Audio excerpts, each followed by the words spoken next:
Hi there, this video goes beyond the basics of MLA citations, talking about citing sources with page numbers or with no author listed.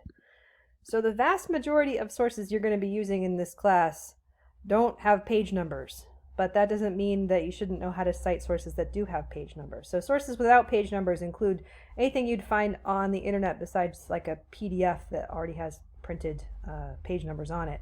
And that's mostly what you'll be using, but you might have a print source like a magazine, a book, a PDF that came from a printed publication.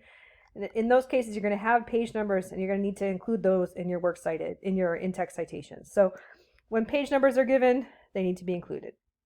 So here's an example. This is an article called Joy, written by the essayist and novelist Zadie Smith. So I want to cite that. It came from this print copy of the New York Review of Books. So in order to do that, I need to introduce the quote with a signal phrase that includes the author's name, the full name, and then include the page number in parentheses after the quote of where I found that quote. So as essayist and novelist Zadie Smith writes in her essay Joy, until recently I had known only joy 5 times in my life, perhaps 6, and each time tried to forget it soon after it happened, out of the fear that the memory of it would dement and destroy everything else. And that was found on page 9. So I move outside the quotation marks. I put parentheses and I just put the number 9 for the page number after that quote, followed by a period. That's how I set that up. Alternate way of citing a quote. This is by the poet Langston Hughes.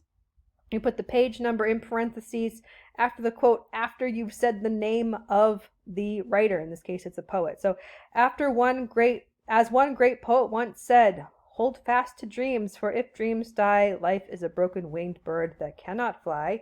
Langston Hughes. You want the last name of the author. This is one of those back introductions I'm not a huge fan of, but it is correct. In this case, we also need to have a page number. A lot of times people really want to put a comma in between the last name of the author and the page number. Resist that temptation. There's no comma in MLA citations, just that period that goes outside the parentheses. Remember, the quotation goes before the parentheses. So to review, online sources don't usually get page numbers. So let's say you wanted to quote some lyrics by Lizzo, Truth Hurts by Lizzo. So in this case, you just looked up online what the lyrics were. There weren't any page numbers associated with that quote that you found. So as one singer concedes, Truth Hurts needed something more exciting. I'm using her stage name Lizzo, so I'm not using her last name here, but I'm putting her name in parentheses followed by a period. No need for a page number here. So similar to quotes, paraphrased sources with page numbers also need citations with page numbers in them. So this is from essayist Nicholas Carr, and his essay Is Google Making Us Stupid? It came right from this print publication of The Atlantic. I'm always citing The Atlantic. I love this magazine, if you couldn't tell already. So in this article, he expresses concern that the internet is eating away at his ability to think deeply. And so this is a paraphrase. Notice there's no quotation marks except for around the name of the article. It appears on page 34. We put the page number 34 after the paraphrase, followed by the period. That's how we cite that. Paraphrased sources without page numbers, similarly, don't get page numbers in the citations. I think once people start learning about page numbers in citations, they start to think something's missing if they're quoting from an online or paraphrasing from an online source. They feel like they need to put something here, but it's enough just to include that author's name in the signal phrase or after the paraphrase or after the quote without a page number. So this is the last thing I'm going to talk about. What happens when no author's name is given? And this is going to come up when you're doing some research. Sometimes you'll come across sources you want to use and no author is mentioned. What do you do then? So what you do is you default to the author's last name. If there's no author, you put the name of the article in quotation marks in your in-text citation.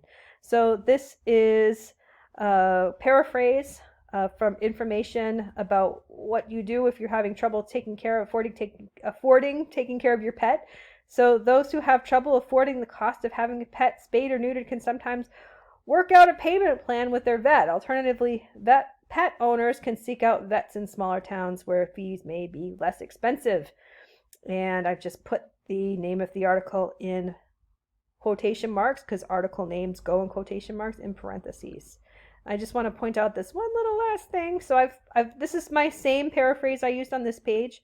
I just want to show you that in the works cited entry at the end of your paper, you're going to use the same thing you used in your in-text citation to begin that works cited entry. So these should match. So if I see this phrase or this title of an article in parentheses after a paraphrase, I would need to be able to look down into your works cited page and be able to look it up that way by in alphabetical order. So it should start with the same thing. These should match. All right, that's it for today. Thank you.